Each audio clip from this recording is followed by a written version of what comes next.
Hello everyone, welcome back to my channel makeup trend by Priya. তো গত শুক্রবার দিনকে মানে রাস পূর্ণিমার দিনকে আমাদের বাড়িতে হয়েছিল সত্যনারায়ণ পুজো। তো তারই কিছু মুহূর্ত আমি ক্যামেরা বন্দি করে রেখেছি, সেটাই আজকে তোমাদের সাথে শেয়ার করব। সকালবেলা ঘুম থেকে উঠে দেখি বাবা একদম পুরোহিত সেজে পুজোর সমস্ত কাজ একা হাতে মোটামুটি শেষ করেই ফেলেছে। আমি ওই একটুখানি আলপনা দিয়ে দিয়েছি আর টুকটাক কিছু হাতে হাতে করে দিয়েছি, তবে বেশিরভাগ কাজটাই কিন্তু বাবা একা হাতে পুরোটা করে ফেলেছে। তার কারণ মা মোটামুটি দুপুরের খাবারের জন্য একটু প্রসাদের আয়োজন করেছিল। আর বিকেলে আমার কিছু বন্ধু-বান্ধবও আসার কথা ছিল। তো সেই কারণে সেইটা রেডি করছিল। আর এদিকে বাইরে আমি ফুলের মালাটা দিয়ে দিয়েছি আর স্নান করে উঠে ওই যে বললাম আলপনা দেওয়ার দায়িত্ব ছিল। তো সেই কারণে আমি যতটুকু পারি ওই ততটুকু একদম সাধারণভাবে ওই গেটের গোড়ায় আর ঠাকুরের সিংহাসনের আসনের সামনে দিয়ে দিয়েছি। এরপর ঠাকুরমশাই চলে এসেছিলেন। তো উনি পুজো করছিলেন। তো হঠাৎ করেই আমরা একটা শুভ দিনের অপেক্ষা করছিলাম। তো তারপরেই কিন্তু এই শুক্রবার দিনটা স্থির করা হয় এই পুজোটা করার জন্য।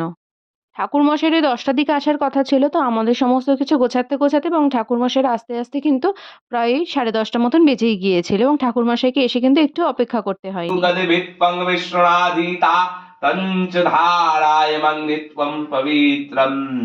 সকলে আনন্দিত করে কোলাহল জানিল না সত্যদেব করিল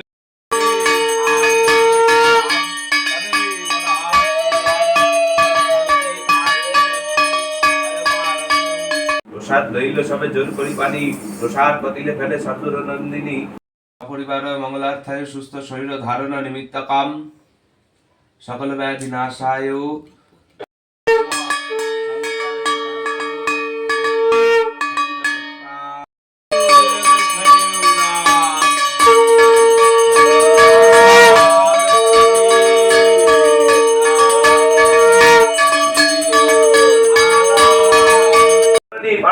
ধরিয়া রাখিতে হেন কাল দৈবানি হয় চম্বি সিন্নি বলিয়া কন্যা কইল বি করি শুনি তাহার সাধু কন্যা তখনই উঠিয়া যেটা ফেলেছিল সিন্নি খাইল চাটিয়া উঠিলি তরুণী সহ।